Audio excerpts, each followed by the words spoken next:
बरेली में अभिनेत्री दिशा पाटनी के घर पर फायरिंग केस में बड़ा खुलासा हुआ है। पकड़े गए 2 शूटर भी पश्चिमी यूपी के बताए गए हैं। इससे पहले 2 बदमाश रविंद्र राणा और अरुण को मुठभेड़ में मार गिराया जा चुका है। परिवार वाले बेटों को निर्दोष बता रहे हैं, जबकि पुलिस इनके गैंग के कनेक्शन की जांच में जुटी हुई है। इस मामले ने वेस्ट यूपी को एक बार फिर से सुर्खियों में ला दिया है। नमस्कार, आप देख रहे हैं अमर उजाला और मैं हूं आपके साथ डिंपल सरोई। क्राइम फाइल्स में आपका स्वागत है और आज बात करेंगे इसी मुद्दे पर। यूपी के बरेली में 11 सितंबर को रात के समय बॉलीवुड अभिनेत्री दिशा पाटनी के घर पर अचानक फायरिंग हुई और गोली चलने की आवाज से लोगों में दहशत फैल गई। धमाके की आवाज ने लोगों को चौंका दिया। उस वक्त परिवार को कुछ पता नहीं चला, लेकिन सुबह जब घर के आंगन में खोखे मिले तो इस वारदात का खुलासा हुआ। बॉलीवुड अभिनेत्री दिशा पाटनी के घर पर हुई फायरिंग ने सिर्फ बरेली ही नहीं बल्कि पश्चिमी यूपी के बागपत जिले को भी सुर्खियों में ला दिया है। जांच में सामने आया कि इस पूरी साजिश के धागे बागपत से जुड़ रहे हैं। दिल्ली पुलिस ने जिन 2 शूटर्स नकुल और विजय को गिरफ्तार किया है, वे मूल रूप से बागपत के रहने वाले हैं। इससे जिले का नाम सीधे इस हाई प्रोफाइल केस में जुड़ गया है। परिवार वालों का कहना है कि शुरुआती जांच के बाद जब पुलिस वहां पहुंची तो उन्हें ध्यान आया कि रात में फायरिंग तो हुई थी, लेकिन जब पड़ोसियों ने और पुलिस ने वो खोखे दिखाए तो इस वारदात का खुलासा हुआ। लेकिन इस घटना ने साफ कर दिया कि शूटर्स सिर्फ चेतावनी देना चाहते थे या फिर इस वारदात के पीछे कोई बड़ी साजिश थी। फिलहाल दिल्ली पुलिस ने नकुल और विजय नाम के 2 शूटर्स गिरफ्तार किए हैं। दोनों के पास से हथियार भी बरामद किए गए हैं। आपको बता दें कि बरेली पुलिस ने इन दोनों पर 1-1 लाख का इनाम पहले ही घोषित कर रखा था, इसलिए ये गिरफ्तारी बड़ी सफलता मानी जा रही है। आपको बता दें कि गिरफ्तार नकुल और विजय बागपत जिले के रहने वाले हैं। इसमें यूपी में इस मामले की गूंज और भी तेज हो गई। जांच में सामने आया कि 11 सितंबर की रात को पहली बार इन्हीं दोनों ने फायरिंग की थी। इनका संबंध कुख्यात गैंगस्टर गोल्डी बरार के और रोहित गोदरा गिरोह के साथ बताया जा रहा है। बागपत में इनके गांव में चर्चा अब हर जगह इन्हीं की हो रही है और लोग हैरान हैं कि कैसे स्थानीय युवक इस गैंग के शिकंजे में आ गए। अब गांव में चर्चा है कि आखिर कैसे बागपत का युवा इतने बड़े गैंग से जुड़ गया और फिल्म अभिनेत्री के घर फायरिंग जैसी वारदात का हिस्सा बन गया। ये घटना बागपत के लोगों के लिए चौंकाने वाली है, क्योंकि जिले की छवि अब एक बड़े गैंग और माफिया कनेक्शन से जोड़ी जा रही है। आपको बता दें कि हरियाणा, दिल्ली और यूपी एसटीएफ के संयुक्त ऑपरेशन के दौरान 2 दिन पहले गाजियाबाद में मुठभेड़ में मारे गए बदमाश रविंद्र और अरुण के शव पोस्टमार्टम के बाद अंतिम संस्कार के लिए परिजनों को सौंप दिए गए। रविंद्र रोहतक का रहने वाला था, जबकि अरुण मूल रूप से यूपी के बागपत जनपद के गांव शिकूपुर का रहने वाला था। वर्तमान में उसका परिवार हरियाणा के सोनीपत के मयूर विहार में रह रहा था। मुठभेड़ में अरुण के मारे जाने के बाद से परिजनों का रो रो कर बुरा हाल है। वहीं मोहल्ले के लोग भी स्तब्ध हैं। जैसे ही परिवार को मुठभेड़ में उसकी मौत की खबर मिली तो गांव में मातम पसर गया। उसकी मां सविता देवी बार बार बेसुध हो रही थी और कह रही थी कि बेटे के अपराधी बनने की भनक तक नहीं लगी। पिता राजेंद्र का कहना है कि अरुण बीमार था और इलाज करा रहा था। वो कभी भी अपराध की राह पर जा ही नहीं सकता। वहीं गांव वालों और पड़ोसियों ने भी यही कहा कि अरुण का कोई आपराधिक इतिहास नहीं था। उसकी मौत परिवार के लिए सदमा है। परिवार में जिससे भी पूछो वो यही कहता है कि उन्हें पता ही नहीं चला कि बेटा कब अपराध की दुनिया में कूद गया। माता पिता बताते हैं कि अरुण से आखिरी बार फोन पर बात हुई थी तो वो कह रहा था कि वो हरिद्वार जा रहा है। आपको बता दें कि इस गिरफ्तारी से एक दिन पहले ही विजय, जो आरोपी विजय है, उसकी दादी प्रकाशी ने पुलिस पर गंभीर आरोप लगाए थे और वो पुलिस थाना पहुंची थी। उनका कहना है कि उनके बेटे और पोते को पुलिस जबरन खेत से उठा ले गई है, उनका एनकाउंटर कर सकती है।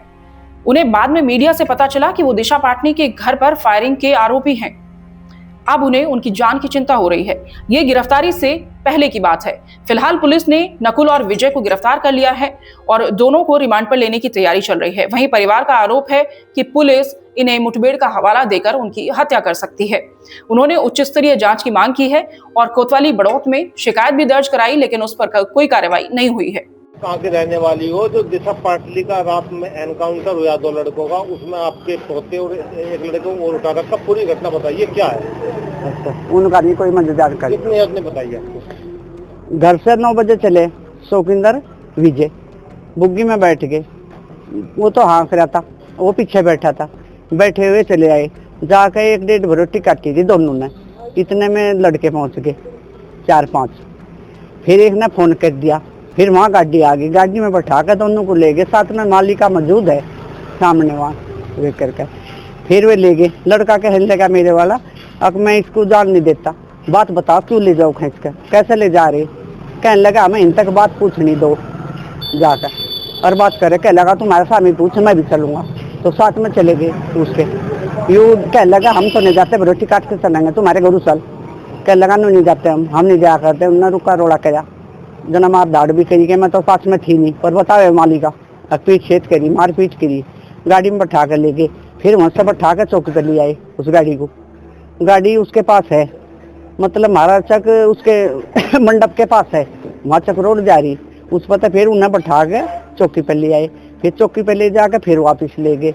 फिर वे मंडी की तरफ को ले गए, मंडी की तरफ में लो आए, हमने कैमरों में भी दिखा, उसमें कोई मतलब वो नहीं लग रही थी, पिछाड़ नहीं आई, वो क्या कर रहे हैं वो नहीं आई। काले शिशु की गाड़ी थी, कौन सी गाड़ी, लंबी प्लेट नहीं थी, प्लेट कार रखी थी।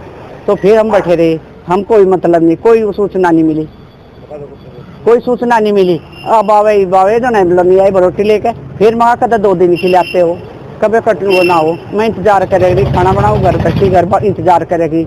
मुझे शाम को 5-6 बज गए, नहीं कोई सूचना मिली। एक पड़ोस का मालिक का, फिर उन्हें पड़ोसी को कहा, वे हमारे जानकार है बजीतपुर के। फिर उन्होंने घर पे फोन किया, कह लगा आपका कटरा से ले जाओ। माँ को क्या बात हुई थी, इतने में वो घर पहुंच गया, वो मुझे बैठा कर लिया। फिर मैं बुग्गी को लेगी, फिर हमने वेब कैमरे चेक कराए, गाड़ी तो फिर आ रही, पर उसमें प्लेट नहीं लगी हुई, नंबर नहीं आ रही। काले शिशु की गाड़ी आ भी रही, थम भी रही, उतर भी रही, चढ़ भी रही, बैठा कर ले गई। और आज फिर उस दिन से कोई सूचना नहीं मिली। आज सूचना ये मिली अब वे आपका लड़का विजय फरार है। दूसरा आदमी ये बोल रहा अब जहाँ भी मिल जा उसका तुरंत गोली मार दी जाए, तुरंत गोली मार दो। कोई हो रहा है उसमें आवाज आई टीवी में, और ये तुरंत गोली मार दी। इसलिए मैं आज थाने आई मैं जी, वे उसने ठा लिए थे। मैंने एप्लीकेशन चौकी पर लगाई, चौकी वाले कह लगे थाने जा। मैं एप्लीकेशन लाए, शास्त्र के लगवाई, इनके पास फिरी। मैं रात के 9 बजे तक गई, इन्होंने दी, मुझे स्लिप तो देने ही, कह लगे सुबह ही ले जाइए अम्मा। फिर मैं आ नहीं पाई, फिर आई मैं, कहने लगे वे तक आई नहीं। तो फिर आज मैं फिर आई जी। वे मतलब इसलिए ठा लिए थे और दूसरे के सामने ठा रखे, तो फरार कैसे हो गए? कहाँ मेरा लड़का? कौन उठा के ले गया? वे 5 आदमी थे, कहाँ के थे? शादी वर्दी में थे। वे कहाँ के थे भाई?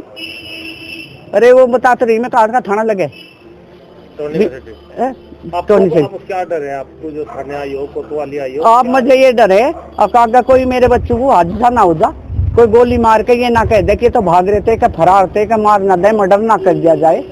तो इसमें मुझे डर है, मुझे आपको भी डर है। जैसा पाटली के घर फायरिंग हुई उसमें हाँ। आपका पोता है या नहीं है? उसकी क्राइम हिस्ट्री है, पहले कोई मुकदमा है उसके खिलाफ? नहीं है, कोई खिलाफ नहीं हो। तो 16 साल का सारा ही है बच्चा। फायरिंग बरेली का मामला, ये बताइए इसके बारे में क्या पता आपको? कुछ नहीं पता, आज ही थोड़ी जानकारी मिली कि बरेली गोली चलाई और उसमें गए, और जो वे 2 काल मुठभेड़ में मारे गए और वो ये बच्चों को उठा कर ले गए और इनको ये पकड़ कर ले गए बच्चे। तो ये मारपीट ज्यादा करी, इन्होंने बताए हुए यहाँ कहीं मंडप में मिले, वे ले गए, कोई लालच दे के ऐसे ऐसे कर दिया जा। उन्हें पता कुछ नहीं आता, पटाखे तलक चथाने नहीं आते, कुछ सिकाई हो बड़ाई हो, जैसे भी कुछ करा, कुछ बाहर ही हुआ। घर पर कोई सी ना तो बाप को पता ना मुझे पता, इस बात का मैं कोई सूचना नहीं। क्या काम करते हैं आपके बच्चे? बच्चे तो पढ़ते हैं, कुछ नहीं करते अभी। और वो मेरा लड़का खेती में करता है, किसानी आदमी। यहाँ पर अभी पुलिस के पास आई हो, क्या बात हुई आपकी? बाप की मेरे बात यहाँ ये हुई, ये नु कह रहे आपको लड़के का कुछ नहीं है, उसका तो चालान कर दिया होगा, वे चले जाएंगे, हम आ जाएंगे, 307 लग गई है, और जैसा कि आपने भुगतना तो पड़ेगा आपने। ये इन्होंने मुझे ये कि अम्मा घरू जा, मैं मीडिया में कटवाऊंगी, मैं 1 बार में कटवाऊंगी। ये कैसे हुए जी? मेरे मुलजिम है और गवाह है, उनके सामने ठा कर गए, फरार कैसे हो गए? तो आज अगर मेरे बच्चों को, मेरे लड़के को, मेरे पोते को कोई हादसा हो ना जा, टच ना हो जा, नुए जैसी की ऐसी भुगतने तो है ही, भुगतनी तो पड़ेगी जी, हमारे बालक है। अब नहीं मानते आप? नहीं। हाँ, तो यह गलत बात किया गया, तो फरार कैसे कर दिए हमने? फरार करना नहीं चाहिए था। और मेरे घरों सूचना देते जब ठाव थे, नुको आपका लड़का ऐसे ऐसे काम कर गया, हम क्या पता थे, उसके आगे सिर तार देते, मारते, जानते, करते, क्या हमारे हाथों वाला लेकर जाते। और आज मेरे लड़के को नहीं छोड़ रहे, घर पर छोड़ कर जाते। जब जैसे उठा कर तो ले गए, घर पर छोड़ना नहीं था उन्हें, उसके बाल बच्चे घर बार नहीं था, उसका घर भी गाड़ा लग रही, उसको पहले तो बात ले जाना ही नहीं था। और जो ले भी गए थे पूछताछ करके, तो घर पर ही छोड़ कर जाते, जहाँ था उसका झोटा बुगी बंद रहा था, झोटा भूखा थी, साया मर गया, लंपट लग गए, एक तक लक्ष्मी नहीं, फिर जाकर पानी पी लगा, इतना पानी पी गया वो बीमार हो गया है। या बुरी नहीं करी। फिलहाल इस पूरे मामले में बागपत पुलिस का कहना है कि विजय और नकुल दोनों ही इन दिनों हरियाणा में रह रहे थे और इनका यहां आना जाना लगा रहता था। विजय और नकुल के खिलाफ जिले में कोई भी आपराधिक रिकॉर्ड नहीं मिला है। दोनों का ही पुलिस रिकॉर्ड एकदम क्लीन है। हालांकि दिल्ली और यूपी पुलिस की संयुक्त जांच में इनके गैंग कनेक्शन की पुष्टि की गई है। फिलहाल गांव में पुलिस चौकसी बढ़ा दी गई है। इस पूरी वारदात को लेकर, दोनों लड़कों की गिरफ्तारी को लेकर गांव में तरह तरह की चर्चाएं हैं। फिलहाल ग्रामीण जो क्षेत्रवासी हैं वो सच के सामने आने का इंतजार कर रहे हैं। फिर हाजिर होंगे नई क्राइम स्टोरी के साथ। आज्ञा दीजिए, नमस्कार। 12 सितंबर को रिटायर्ड सीओ श्री जगदीश पाटनी के घर पर हुई फायरिंग की घटना के अनावरण एवं अपराधियों के विरुद्ध एग्जम्पलरी कार्रवाई के लिए अलग अलग टीमें गठित की गई थी। इस घटना को कारित करने वाले दो मुख्य शूटर रविंदर और अरुण परसों UP STF, Uttar Pradesh police व दिल्ली व हरियाणा की टीमों के साथ पुलिस मुठभेड़ के दौरान घायल हुए थे, जिनकी मृत्यु हो गई थी। घटना में शामिल दो अन्य बदमाश विजय और नकुल को दिल्ली पुलिस द्वारा गिरफ्तार किए जाने की पुष्टि हुई है। घटना में शामिल 5वां अभियुक्त रामकिशन उर्फ दीपक पुत्र सेनाराम, जो मूलतः राजस्थान का रहने वाला है, एवं 10 व 11 तारीख की घटना से पहले घटना की प्लानिंग, घटनास्थल की रेकी करने एवं घटना की साजिश में शामिल था। इसकी गिरफ्तारी के लिए इसके ऊपर 25,000 रुपए का पुरस्कार घोषित किया गया था। इसको जनपद बरेली पुलिस की एसओजी टीम के द्वारा ट्रैक किया जा रहा था। आज इसके अपने एक अन्य साथी के साथ गांव देहात के रास्ते नेपाल भागने की सूचना पुलिस को प्राप्त हुई थी। ट्रैक कर रही टीमों द्वारा इसको आइडेंटिफाई कर थाना शाही क्षेत्र अंतर्गत रोकने का प्रयास किया गया, जिस दौरान इसने पुलिस टीम पर फायर किया। पर्याप्त चेतावनी के बाद पुलिस टीम द्वारा भी आत्मरक्षार्थ कंट्रोल्ड फायरिंग की गई, जिसमें रामनिवास उर्फ दीपक नाम के अपराधी के घुटने में गोली लगी है। इसको उपचार के लिए भेजा गया है। रामनिवास के पास से एक पिस्टल 32 बोर, 4 कारतूस, एक मोटरसाइकिल बरामद हुई है। इसके साथ गिरफ्तार किया गया इसका एक अन्य साथी है, जिसका नाम अनिल पुत्र सतीश, जो गांव रजपुर सोनीपत हरियाणा का रहने वाला है। घायल अपराधी रामनिवास घटना के दिन झुमका चौराहे के आसपास व शहर की अन्य सीसीटीवी फुटेज में भी अपने साथियों के साथ दिखाई दिया था। इसके एक और अन्य गिरफ्तार साथी अनिल से अलग टीम बनाकर पूछताछ की जा रही है। प्राथमिक पूछताछ में इसने शूटर रविंदर और अरुण के काफी समय से संपर्क में होने एवं स्वयं द्वारा संचालित सोनीपत में बाइक व कार गैराज से इनको समय समय पर बाइक उपलब्ध कराने की बात बताई है, जिसको तस्दीक करने के लिए हमारी एक टीम हरियाणा भेजी जाएगी। यह भी बताया है कि ये दोनों घटना के बाद से ही नेपाल भागने की फिराक में थे, क्योंकि रामनिवास घटना के दौरान रेकी में शामिल था, इसलिए इससे जनपद के जो देहात क्षेत्र के रास्ते हैं उनकी जानकारी थी। इस संपूर्ण प्रकरण में जनपद बरेली में घटना में आए 5 अपराधी अब तक अकाउंट 4 कर लिए गए हैं। अब तक इस प्रकरण में सभी टीमों द्वारा लगभग 2,500 सीसीटीवी कैमरों की सीसीटीवी फुटेज का एनालिसिस किया गया है, जिसमें लगभग 1300 हमारे ICCC के कैमरे हैं और इतने ही कैमरे गांव देहात के जो हम लोगों ने देखे हैं वो शामिल हैं। लगभग 250 होटल और ढाबों पर पूछताछ और जानकारी और सुरागसी की गई है। घटना की विवेचना एसपी सिटी के नेतृत्व में गठित टीम द्वारा कराई जा रही है। जनपद गाजियाबाद व दिल्ली भी विवेचना की टीमें रवाना की जा रही हैं। सरलान सेल और साइबर सेल को सोशल मीडिया मॉनिटरिंग के लिए लगातार अलर्ट पर रखा गया है। ऐसे संगठित अपराध करने वालों के विरुद्ध गैंगस्टर एक्ट के अंतर्गत भी जनपदीय पुलिस द्वारा कार्रवाई सुनिश्चित की जाएगी। अगर आप ये वीडियो YouTube पर देख रहे हैं तो हमारे चैनल को सब्सक्राइब कर बेल आइकन दबाएं और Facebook पर देख रहे हैं तो हमारे पेज को लाइक करें।